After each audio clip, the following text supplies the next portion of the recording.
My name is Scott Sheeran, and I am the collision repair instructor. Yes, I've worked in the industry for many years before this. I've worked as a collision repair technician. I've worked a lot as also a restoration technician, and I've been doing that for on and off for almost, over 30 years.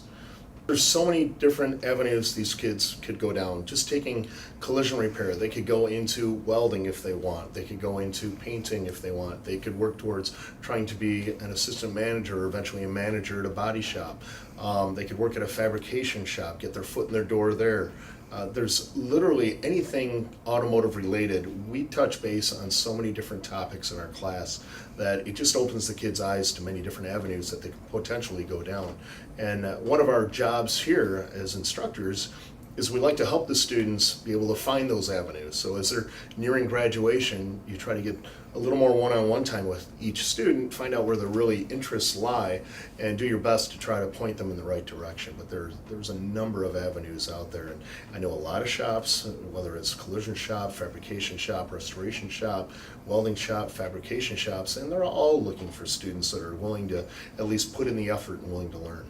I think that there's a lot of great jobs out there for these students, and I think one of the problems we've had in the past is there was so much of a push for everybody has to go to college, and the reality is a lot of students don't have to go to college. You know, you could go to a trade school for a couple years, or you could just get your foot in the door at a company that's willing to train you, and within a couple of years' time, you can be making fantastic money. And it's not just collision repair either. It has to do with all of our skilled trades classes here, whether it's electronics or welding or what have you. They all have businesses that are coming to them looking for more people to get into the industry. So it's not a dying thing. It's a growing field. They all are. I had a student of mine from, about 10 years ago. It was more than that, actually. It was back in 94, 95, but he was in the automotive collision repair for a long time, working for a shop, and he decided a couple years back to start his own business, and he got a hold of me, and he kept in touch with me for all these years and just said, hey, I would like to start a collision shop. Could you help me out with that? And actually, I spent some time, and I flew out to Wisconsin for a week, and I helped him out, and we actually set up a shop for him and got him literally going to the point where he could start his shop a few weeks later. It was a long process and a lot of work, but it was great success. And now he's a few years in, he's making more money, and he's more successful than you can ever imagine. He just built a big, new, beautiful house.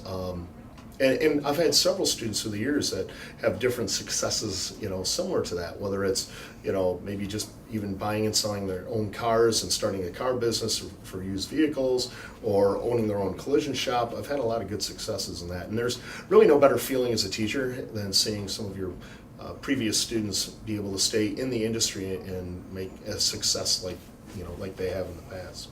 Well, we don't teach business per se as how to start a business, but we teach them and we try to show them different avenues to go down. Where I have some students that are like, I don't want to be a painter all my life. I'd rather be a business owner. As a matter of fact, I had a student today. I was just going over his grade, discussing his work ethic and what he has done in class and what he had planned to do in the future. And that's exactly what he said was, I don't think I want to do this as a career. However, I'd really like to be a business owner, perhaps even own a collision shop where I'm the one running the show. And that way I'm not the one necessarily getting my hands dirty, but I'm on the managerial end of it, making all those decisions. And there's nothing stopping these kids from being able to do that. So it's nice to be able to have more than one just avenue of collision repair for them to go down. I mean, there's endless fields. Their own business, I try to inspire that as much as I can. I think that's a great way to get ahead in life, but it requires a lot of work. But I have a lot of kids that are willing to do that as well. Oakland County not only is a large county, a huge population, but there's endless number of shops here. Just around the corner, we have shops that build custom Jeeps, brand new Jeeps, $100,000 Jeeps, and we have companies that do full-on racing, car racing. One of my students just got a job at a local shop.